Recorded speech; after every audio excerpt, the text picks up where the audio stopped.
আমার খামারে এখন কত মুরগি! আহা, প্রতিদিন মুরগিতে ডিম দিচ্ছে। কত ডিম! এবার আমি ডিম আর মুরগি বিক্রি করে ধনী হয়ে যাব। যাই, বাজারে যাই, ডিম আর মুরগি বিক্রি করে আসি।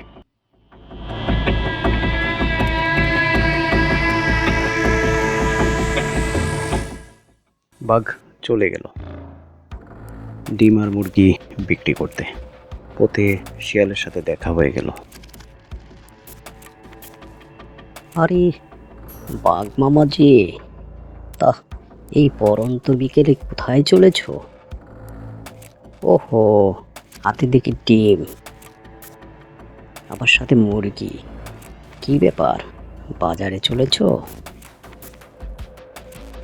আর বলো না ভাগ্নে, এবার খামারে অনেক মুরগি হয়েছে, তারা অনেক ডিম দিচ্ছে। এত মুরগি আর ডিম দিয়ে কি করব? যাই, বাজারে বিক্রি করে আসি। বাঘ চলে গেল। শিয়াল তো মহা চিন্তায় পড়ে গেল। আরে বাহ, বাঘের খামারে মুরগি, সেই গল্প আবার শিয়ালের কাছে করলো। আমি তো মুরগি খেতে চাই। চাই বাঘের খামার একটু পর্যবেক্ষণ করে আসি। শিয়াল চলে গেল।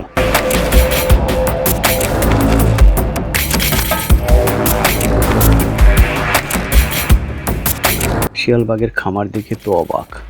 এত মুরগি! আমার তো মাথা ঘুরছে, এত মুরগি, ডাসা ডাসা মুরগি। আমার তো আর তর সইছে না। কি যে করি, কোনটা রেখে কোনটা খাই। আচ্ছা, মুরগি খাওয়া শুরু করি। শিয়াল একটা একটা করে মুরগি খাওয়া শুরু করলো। সে এক এক 4টে মুরগি খেয়ে ফেলল। মোরগের পিছে ধাওয়া করলো, কিন্তু মোরগকে ধরতে ব্যর্থ হলো।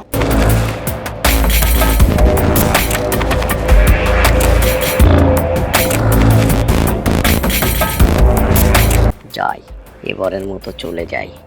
পরের বার এসে সবগুলো খাবো, কোনো প্রমাণ রাখবো না। আহা, আহা। শিয়াল চলে গেল। বাঘ বাজার থেকে ফিরে এলো। ফিরে এসে সে দেখলো তার খামারের মুরগি কেউ খেয়ে ফেলেছে।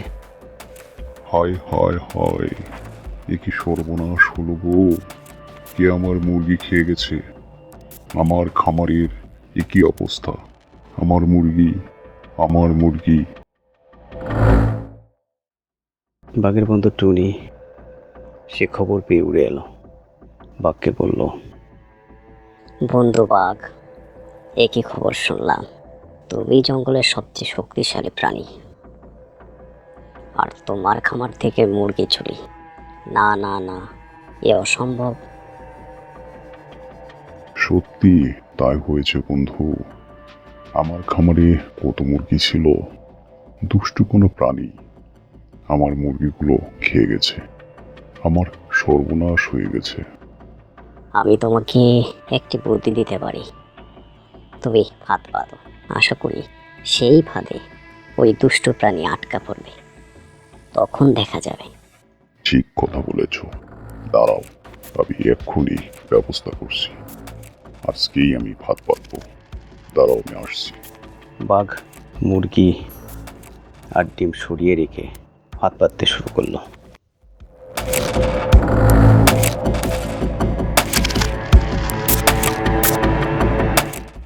বাহ বাহ, খুব ভালো ফাঁদ তৈরি করেছো, নিশ্চয় ধরা পড়বে। শিয়াল তার ধরে আনা শেষ মুরগিটি খেয়ে ফেলল।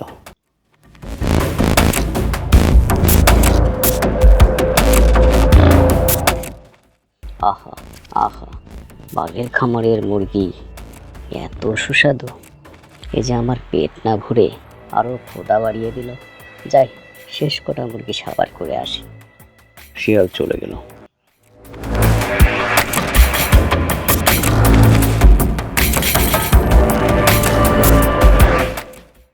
শিয়াল শেষ মুরগিটি যখন খাবে, তখন তার লেজ আটকে গেল ফাঁদে। তার লেজ কাটা পড়ল। ওরে বাবা রে, ওরে মারে, এ কি হলো! বাঘের পাতা ফাঁদে আমার লেজ আজ আটকে কাটা পড়ে গেল। আজ আমার লেজ হারালাম, মান ইজ্জত সব হারালাম। এখন কি হবে? বাঘ ফিরে এলো, টুনিও এলো। কি বন্ধু, কি দেখলে? আমার পুঁতিতে আর তোমার পাতা ফাঁদে আর শিয়াল আটকা পড়েছিল। শিয়াল তার লেজটি হারিয়েছে। দুষ্টু শিয়ালের উচিত শিক্ষা হয়েছে। সে লেজ হারিয়েছে, তার মানে সে আর ভবিষ্যতে আমার খামারের দিকে কখনো পা বাড়াবে না। হা হা হা।